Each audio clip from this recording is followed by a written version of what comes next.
Háblame, ¿cómo estás? Todo bien, Todo fino, todo bello, como siempre. Fresco. se comenta. Eh, Marico, estábamos hablando, quedamos para hablar de lo del racismo no sé, weón, como está el mundo ahorita, marico, que siempre es un hueco hablar de ese peo.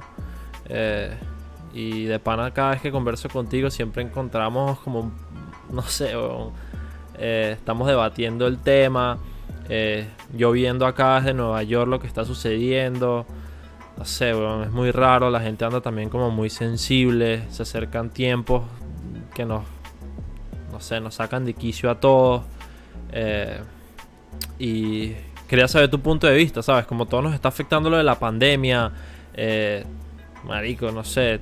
La xenofobia también entra ahí en este tema. Marico, yo creo que, o sea, por lo menos con el racismo en específico, yo he tenido como varias facetas, porque yo me fui desde muy pequeño a Alabama y tengo muchos amigos afroamericanos que pues me contagiaron y de ahí viene el rap, de ahí viene el amor por todo esto y me contagiaron con esa lucha que yo creo que sí debe existir, pero creo que no solo el racismo, sino lo mismo que dices de la xenofobia, lo del cambio de sexo, de la libertad de género, todo se está volviendo un movimiento político donde los pendejos que marchan, y que me disculpen, quizás no son los culpables de que esto esté contaminado, pero los cabecillas, o sea, Sean King, el que está detrás del Black Lives Matter, y toda esa gente tiene propósitos políticos y utilizan estas situaciones para hacer estos caos que están pasando en Estados Unidos que, marico, yo amo Estados Unidos, es mi segundo país, yo prácticamente crecí allá y me da dolor ver cómo están dividiendo un país tan exitoso por un lado, que obviamente va a tener errores como cualquier cosa en el mundo, pero están dividiendo este país de una manera loquísima y todo por una campaña política de ambos lados, ¿me entiendes? O sea, no es que o sea, los dos tienen una guerra de poder y crean todas estas campañas que lo que están haciendo es dividir la sociedad como tal allá. Entonces, marico, es un tema súper complejo. Yo me pongo a pensar o sea, no es que no estoy de acuerdo con que se luche por acabar con estos policías corruptos que, o sea, que han matado gente, que le han caído a tiro a gente inocente. O sea, eso hay que denunciarlo, pero hay que denunciarlo como ese hecho que es y no crear como que todo un movimiento alrededor. O sea, como que si nos enfocamos en qué está bueno para celebrarlo y qué está malo para condenarlo sin tener ningún romance político con nadie, porque a mí no me interesan esos viejos que se lanzan a la política. Si no es por uno mismo, uno nunca va a conseguir nada, ¿sabes? ¿No? O sea, un país te brinda obviamente cosas para que tú hagas, pero marico, el que quiere lograr algo así sea en el peor lugar del mundo lo va a lograr y yo creo que ahí es donde está la predisposición que tienen los afroamericanos que quizás los aleja un poco del éxito y se matan entre ellos sin necesidad. Entonces es como una doble moral porque obviamente luchas por el racismo pero te matas entre tu misma raza. Entonces a mí lo que me gusta son las cosas objetivas, no sé si me entienden. Sí, pero marico, he visto también que hay como... eh, o sea, he visto errores honestamente de los dos lados. Viviendo aquí en Nueva York, o sea, en Brooklyn, veo también... O sea, yo estoy en pro o sea, sí hay como una historia que uno dice, coño, es verdad. O sea, digamos, los venezolanos, nosotros y otros países eh, limítrofes no hemos vivido una esclavitud, ¿sabes? No hemos visto esa parte de la historia. Seguro, obviamente, a Venezuela llegaron importados personas, esclavos en algún momento de la historia. Pero a nivel como se marcó en Estados Unidos, eh, yo creo que eso crea como una cadena, ¿sabes? De errores, o no de errores, de odio. Yo creo que eso también afecta mucho a nivel he visto videos de eso, de que, marico, es como, póntelo así, si mi abuelo fuese negro, y que mi abuelo es como de piel más oscura, pero si mi abuelo fuese negro y mi abuelo vivió, eh, ¿cómo te digo? Una esclavitud, ¿sabes? Y con látigos y vaina, o mi tatarabuelo. Y de ahí se lo pasó al otro y le comunicó: las personas blancas son malas, las personas blancas son malas, las personas blancas son malas. Obviamente eso, a través de las generaciones, esa información pasa y pasa y pasa. Claro, y es lo más difícil de combatir, porque tienes toda la razón. Todo esto que tú escuchas en tu casa se te como que convierte en tu pensamiento, y es difícil salir de ahí, pero ese es el llamado que yo creo que debe haber. O sea, ese llamado a que despégate del pasado. Está bien, si hubo esclavitud en Venezuela, hay demasiado clasismo, pero por ejemplo, yo cuando estuve en Venezuela, ¿qué hice con el clasismo? Me lo pasé por el culo. Tengo la cara tatuada, fui súper exitoso. Las personas que me miraban mal, las cuales yo he podido decir: no, esto es un país muy clasista, me voy a otro lado, los tatuajes en la cara hacen que la gente se me quede mirando, y no me importó, ¿me entiendes? Entonces, ¿qué pasa? Quizás si mi abuelo me hubiese dicho el clasismo, yo hubiese estado predispuesto, pero ahí es donde está el punto de quiebre, y es el llamado que debería existir para que estas personas que tienen una frustración con el clasismo, con el racismo, con la xenofobia,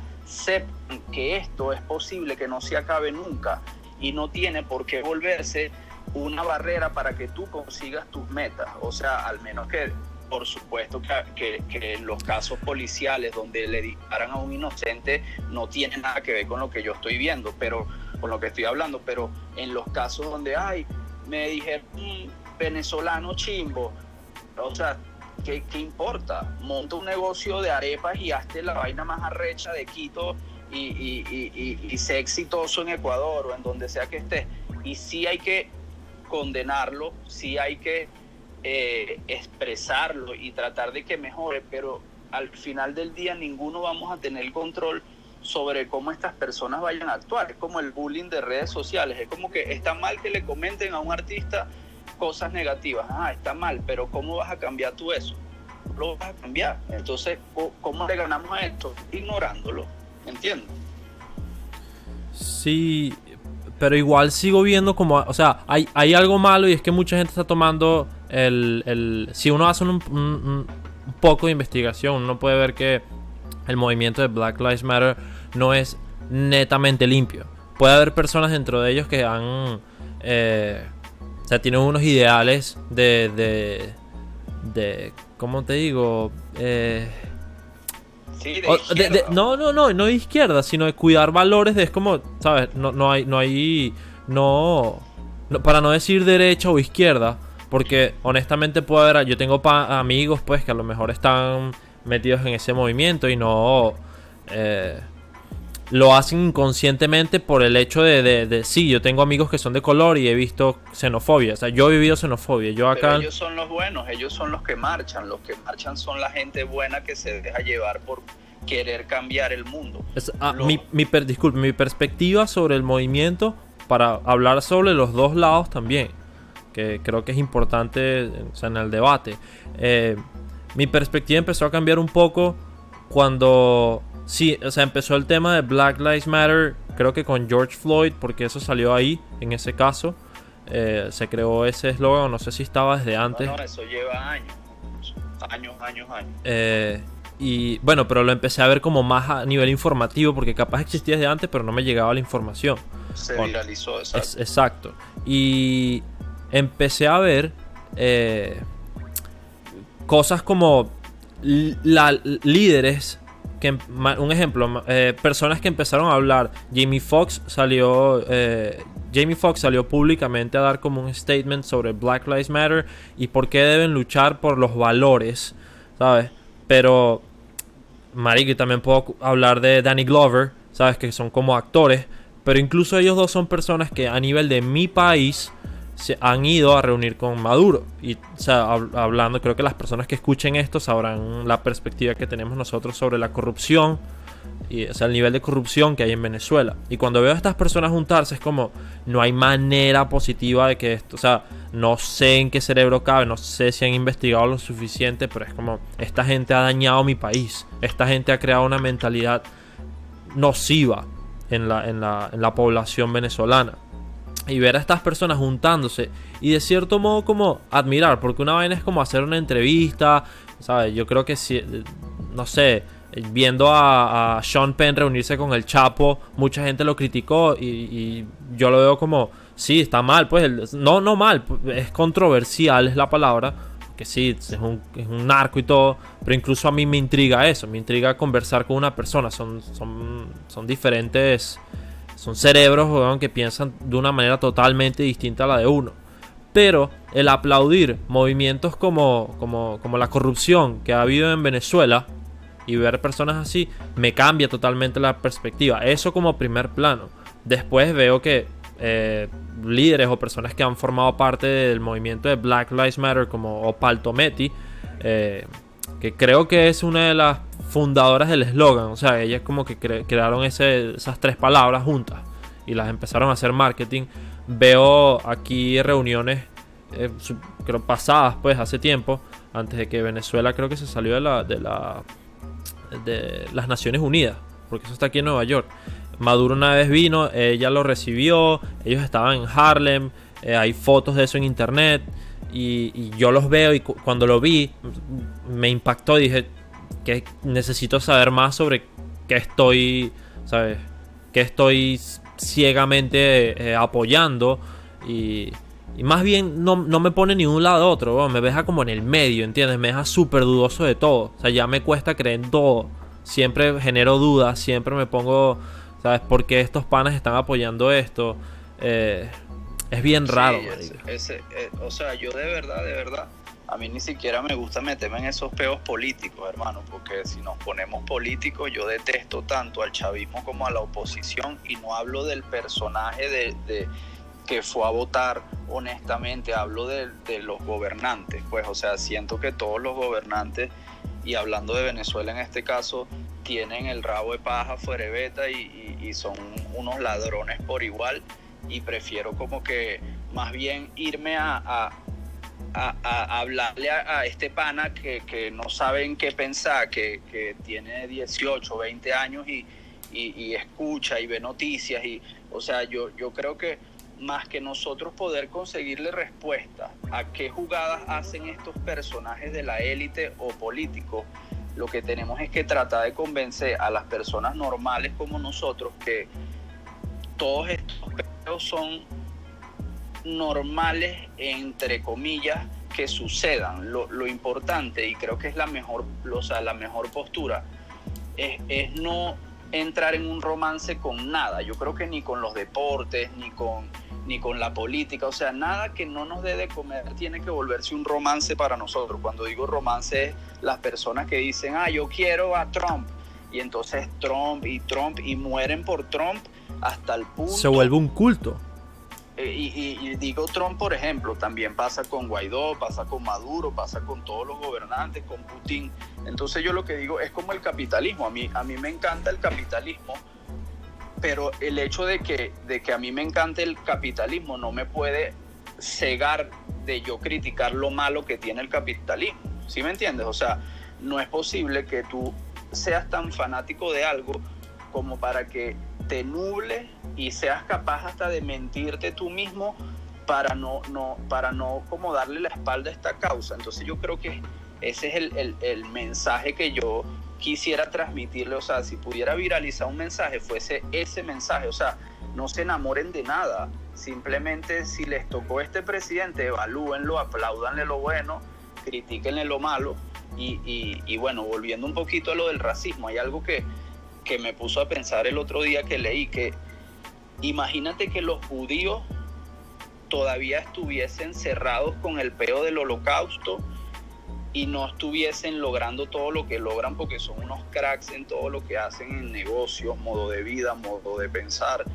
O sea, está bien que estés marcado por tu historia, pero si mi papá fue demasiado mujeriego y le montó demasiado cacho a mi mamá, yo no me voy a escudar con eso. Pasé lo mismo con mi pareja, ¿sí me entiendes? O sea, es como que, marico, el punto de quiebre de un ser humano tiene que venir en el momento en que logras cambiar todo lo malo que te ata hacia un pasado o una predisposición. Yo te apuesto, y con todo respeto a mis hermanos venezolanos, pero te apuesto que un porcentaje pequeño de la xenofobia también es causada. Es decir, si yo voy a un sitio y me tratan medio mal, porque esa persona está teniendo un mal día que capaz trató mal al que venía antes que yo, que era de ese mismo país, y yo siendo extranjero llego y esa misma señora que está teniendo un mal día con todo el mundo, tiene un mal día conmigo, yo me le voy a poner, porque soy venezolano, ¿verdad? Eso es porque eso es xenofobia. Claro. Entonces, ojo, y lo repito, yo sé que un gran porcentaje sí es gente mala en contra de ciertas razas y etnias, pero hay casos también donde se crea exactamente. Yo he visto incluso acá en Nueva York, o sea, no es a nivel de uno siempre lo dice como jodiendo de que coño, a veces es un poco a mí de por sí no es que no me guste juntarme con venezolanos, pero hay tengo amigos venezolanos que amo y quiero mucho y no piensan de la forma que voy a comentar, pero hay unos que de pana son demasiado ruidosos, o sea, hay unos que son como sí tenemos una cultura, sí tenemos un estilo de comportamiento, sí tenemos palabras, pero también hay que sabernos comportar dependiendo del lugar y sin sentirnos reprimidos o ¿cómo es la palabra? Claro, marico, te entiendo. O sea, eso es como que todo el tiempo que yo viví en Estados Unidos me montaba en un ascensor y si andaba con alguien de habla hispana no me iba a poner los 12 pisos que durara el ascensor en subida hasta hablando español, marico, porque tengo alrededor 8 personas americanas que no entienden ese idioma, estamos compartiendo un espacio público y que quizás no es el deber ser, dejar de hablar español, pero a mí me nace y eso me hace que me quieran en todos lados, ¿me entiendes? Y yo creo que esa es la base, que uno tiene que aprender, o sea, no siempre las vainas van a ser como a uno les dé la gana, ¿me entiendes? O sea, uno tiene que saber convivir. En tu casa tú puedes hacer lo que te dé la gana, pero si tú estás en una casa ajena, tú tienes que saber que estas personas viven de esta manera, ¿sí me entiendes? Y si el vecino de al lado tiene 30 años viviendo ahí y nunca pintó una pared con la bandera de México, por ejemplo, no le pintes la pared con la bandera de Venezuela. Eres libre de hacerlo quizás, pero no es o sea, no considero que es necesario, considero que más bien uno tiene hay comportamientos que no se justifican. Volviendo al tema sobre el racismo, es como hay mucha gente que, yo viviendo acá en Nueva York, pongo el ejemplo, no recuerdo el día, pero hubo unas protestas que se acercaron a Times Square, zona que es súper monitoreada, está vigilada y todo, y llegó la protesta allá, y tengo amigos que fueron a hacer fotos y le robaron el equipo, le robaron la cámara, todo por las protestas. O sea, fue las protestas, él fue a documentar y hubo personas que utilizando ese medio de las protestas, eso pasaba en Venezuela, eso te aseguro que pasa en todos lados, pero aquí se vio muy grande los riots, ¿sabes? La idea de destruir todo, destruir el vandalismo y destruir todo, hermano. Incluso se vieron videos de personas que por la ira y por la furia y lo que sea, destruyeron locales de personas que incluso eran de color. O sea, y era como, ¿dónde están tus bases? ¿Dónde están tus valores? ¿Por qué estás luchando? ¿Por qué estás protestando realmente? Importante, que dentro de las protestas existen dos tipos de protestantes. El que sale de súper buena fe a protestar por algo, que eso es la libertad en su máxima expresión, y los que salen de manera vandálica, que bien sea que les pagan o dependiendo de los países. Yo creo que ahorita en Estados Unidos las elecciones que se vienen tienen las elecciones junto con la pandemia, y cuidado y si no la pandemia tiene que ver con las elecciones, porque eso y hay una nueva categoría, los de Instagram, ¿viste? Los que protestan por las redes sociales. Esa es otra nueva. Sí, por eso. Entonces, de cualquier manera, está bien las protestas. Yo digo que cada quien puede protestar por lo que sea, pero de ahí a que tú vayas a dañarle locales a la gente o eso de tumbar las estatuas, consideraría yo que es mejor que, bueno, vamos a pasar una reforma a ver si tumbamos estas estatuas. Yo de verdad tampoco quisiera o sea, imagínate que en Venezuela hubieran estatuas de las peores personas que han pasado por ahí, ¿sabes? No las quieres ver, pero que sea por el lado, y suena cheesy, y por el lado pacífico, y es porque el otro lado lo que hace es inyectarle más poder al odio que existe también de ambas partes. Entonces se crea una guerra como en Venezuela, y para mí Estados Unidos puede terminar como en una guerra civil. La vaina está súper complicada. Y marico, como que para yo ir cerrando y que después tú cierres finalmente, yo creo que englobando todo, hablamos de muchas cosas, pero englobando todo, y un tema que me llama mucho la atención, esto del cambio de sexo y de libertad de géneros, y que quieren como que confundir a la humanidad con que no existe una biología que está más que comprobada. O sea, yo soy súper liberal, pero me gustan las cosas con hechos. Entonces, por ejemplo, no me importa, y esto quiero que quede bien claro porque es delicado, no me importa que alguien se cambie de sexo. Lo que me molesta es que tú quieras, o que esa persona quiera que yo vea eso como normal. No sé si me explico. O sea, todo se está volviendo anormal, y cada normalidad está peleando un puesto dentro de la llamada normalidad. ¿Sí me entiendes? Entonces ya no se sabe qué es normal y qué es anormal, y no importa. Pero creo que estas personas que quieren protestar porque la biología básica deje de ser biología, están meando fuera del perol.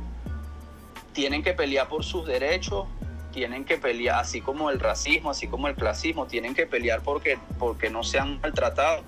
Pero ya de ahí a que quieran involucrar esto que ellos están creando, que biológicamente no es así, ¿sabes? Porque si yo te digo a ti... Una pregunta. ¿Relacionas, con esto que me estás diciendo para no perder el hilo, relacionas la normalidad con la igualdad? Es que la normalidad es demasiado, ¿sabes? Como que a la perspectiva de cada quien, ¿sabes? Quizás para mí normal es tener... Súper subjetiva a nivel global, pues. Exacto, por eso lo puse entre comillas, porque entre el espectro normal, ¿sabes? Existe que esto es normal, pero la biología básica, es decir, que tú nazcas hombre, no quiere decir que tú a juro tienes que dedicarle tu vida a tener relaciones con una mujer. Tú puedes tener relaciones con un hombre si tú quieres, pero no me pidas que eso yo lo vea como algo normal. Yo, en mi punto de vista súper personal, no lo voy a ver anormal tampoco, pero no puedes pretender que en los colegios ya no les muestren quién es un niño y quién es una niña. Si uno de estos niños decidió cambiarse a niña, ya eso es problema de ellos. Pero en lo que es la vida en general, yo creo que hemos cosechado reglas biológicas por estudios, ¿sabes? O sea, es como que, ¿por qué tú no tienes 50 años? Y esto se lo dijo Ben Shapiro en un debate que tuvo en Stanford en estos días.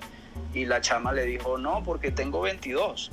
Y él le dice, ¿pero por qué no tienes 50? Y la chama, no, porque tengo 22. Bueno, exactamente por eso mismo es que tú no puedes decirme a mí que eres mujer si naciste hombre. Por eso mismo, o sea, es algo que ya está... Hay otra cosa que también yo no veo, hay otra cosa dentro de este tema así de los cambios de sexo que yo no veo como tampoco como normal, y es que no deberíamos normalizar la crítica a estas personas, ¿sabes? Que en lo absoluto. Yo creo que eso afecta muchísimo y no debería, o sea, de cada persona deberíamos crear tolerancia, es súper importante, y lograrlo relacionar con si no me gusta, ¿sabes? Si no lo veo normal, no significa que no lo deba que lo deba criticar, ¿entiendes? Ese es un mensaje excelente y es lo que siempre se ha tratado de hacer. Pero como no lo controlamos, caemos en lo mismo del clasismo y el racismo y de la cara tatuada. Si te vas a topar con alguien que te vea anormal, entre comillas, quizás te va a mirar más de la cuenta o te va a decir par de vainas y eso no te puede desboronar el mundo, ¿sabes? Más bien mira tú a esta persona como ignorante, y yo sé que eso les afecta. O sea, la cara tatuada es un ejemplo que no es tan extremo como lo de cambiarte de sexo, ¿sabes? Y el peo racial quizás son cosas más históricas y más profundas, pero el hecho es de que nos podemos poner filosóficos, podemos crear leyes, crear una nueva religión, y nunca vamos a tener el control de lo que las demás personas hagan. Entonces, mientras uno más pueda crear ese escudo de que no me importa si tú me dices algo, y sabiendo que muchas veces llega la cosa al maltrato físico, y ahí obviamente esta persona que hizo el delito tiene que ir a la cárcel, igual que los policías que disparan, pero no podemos acabar con la tranquilidad de toda una sociedad esperando que nos entiendan a cada uno, porque es que si a mí no me da la gana de entenderte a ti, no te voy a entender, y las personas que no les dé la gana de entenderme a mí no me van a entender, y eso nunca va a cambiar. Pero si logramos respetar, o sea, más que tolerarnos, es respetarnos, y creo que van de la mano. Sí. Como cada ser extraño que somos cada uno, ¿sabes? Como que creo que es clave. Y eso de la tolerancia, tienes toda la razón, pero es como lo de la paz, ¿sabes? Como lo de que llevamos años pidiendo paz, hacemos conciertos por la paz, hablamos de paz, y marico, o sea, nunca se consigue la paz, en realidad. Sí, ese concepto de paz mundial creo que no creo, es mentira que va a existir. Siempre va a haber... La guerra contra el narco es lo mismo, ¿sabes? Se muere gente, igual la gente necesita oler cocaína. Entonces es complicado, weón, pero... Yo a nivel de eso, o sea, hace poco también, volviendo al tema del racismo, viví una experiencia aquí en Brooklyn. Llevo 2 años viviendo en Brooklyn, no en los Estados Unidos, en Brooklyn, y tuve como un altercado con una persona que estaba jugando tenis en una pared, y aquí juegan un deporte que se llama handball. Resulta que estaba jugando yo y estaba mi novia, y llegan unas personas como musulmanas con el velo y la pinta que tienen, la pinta que tienen. Y era una chica y me pregunta, mira, ¿cuánto te falta? Pero me lo preguntó de una manera rara, y yo le digo, no, acabo de entrar a la cancha. Entonces ella se queda ahí esperando y se queda mirándome fijamente, o sea, fijamente, y es perturbador hasta cierto punto. Entonces casi que pasa la hora, llega la madre, pues yo pensé que la que me había preguntado era una señora mayor. Llega la madre de esa señora, de esa chica también, con la misma pinta, con el velo y todo. Me dice, mira, llevas más de 1 hora acá, etcétera, etcétera. Te pedimos que salgas porque yo quiero jugar. Y yo digo, no, pero todavía no pasan los 15 minutos. Y sí, yo tengo un sentido común de que yo debo ceder la cancha. Y me dice, estas canchas no son para jugar tenis, son para jugar handball, que es como lo que conocemos en Venezuela como pis y corre. Lanzamos la pelota de goma a la pared y le pegamos con la mano. Okay. Resulta que se escala la cuestión, porque yo le digo, mira, pero el otro lado de la cancha se desocupó y esa persona entró antes que yo, tu hija debió entrar para allá, yo todavía no consumo mi tiempo. Entonces se eleva el tono, ya se empieza a quebrar esa regla de la distancia social, que yo respeto muchísimo, ¿sabes? Yo de verdad soy una persona que donde no me quieran, me voy, ¿sabes? No estoy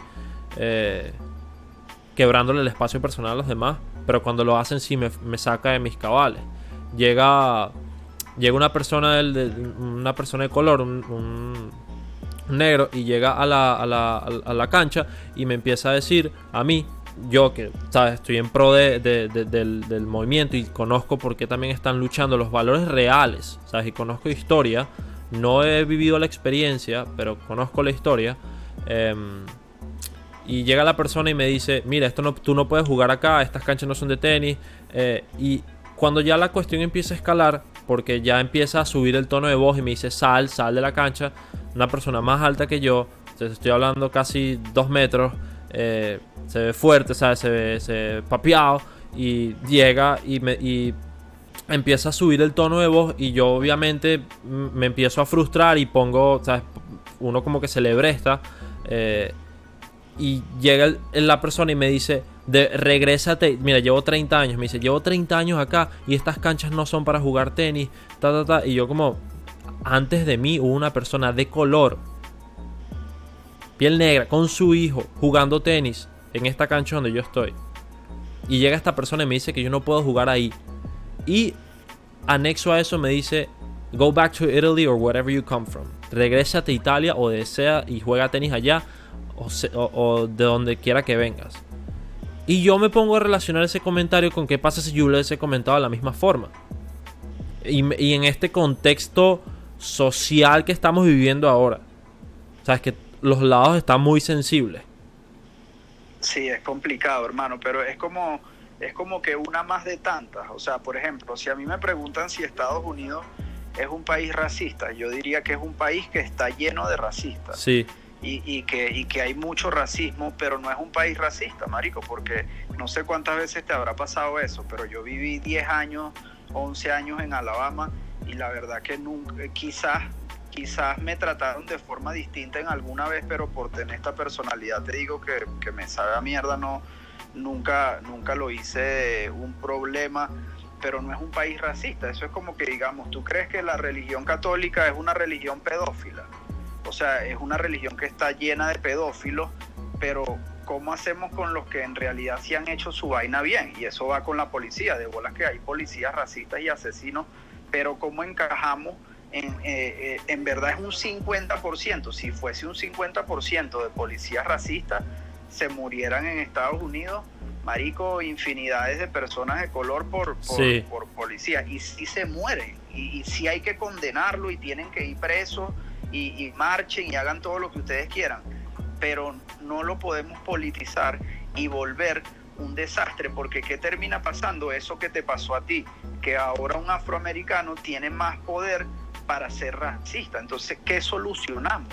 O sea, creando... No, se pasa el poder a otro lado, ¿entiendes? Y uno que está en el medio, uno que es mixto, uno que ni siquiera es blanco. Uno es blanco a los ojos de otras personas, pues. Pero yo soy de Venezuela, ¿sabes? Mi abuelo es criollo, yo vengo de Maracay. No tengo familiares de Alemania ni nada de eso. Entonces... No, yo creo que por lo menos de mi lado, para cerrar, que nos alargamos por aquí, es que la moraleja es esa. O sea, vamos a criticar lo bueno, lo repito, vamos a condenar lo malo y no nos volvamos fanáticos de estos personajes que simplemente vienen a hacer sus sueños realidad, y de bolas que nos presentan un escenario mejor si uno es bueno, otro es malo, pero hay que seguir quejándose de lo malo. No tiene nada de malo, pero no se dejen politizar, porque muchas de estas marchas a las cuales las personas normalmente van a protestar terminan siendo muy beneficiosas para un grupo pequeño de gente que lo que está haciendo es una carrera en la política y en realidad les sabe a mierda lo que los demás hagan. Así que, bueno, hermano. Sí, es bien complejo, y también con lo que pasó esta semana, lo de las protestas esas de Kenosha, que fue, sí, complicado. Eso fue bastante complejo, pero nada, lo dejamos así, lo dejamos para otro episodio. Sí, después es que estos temas así no terminan. Vamos a hablar de Dios. Un abrazo, hermano. Dale, pues, activo. Estamos activos.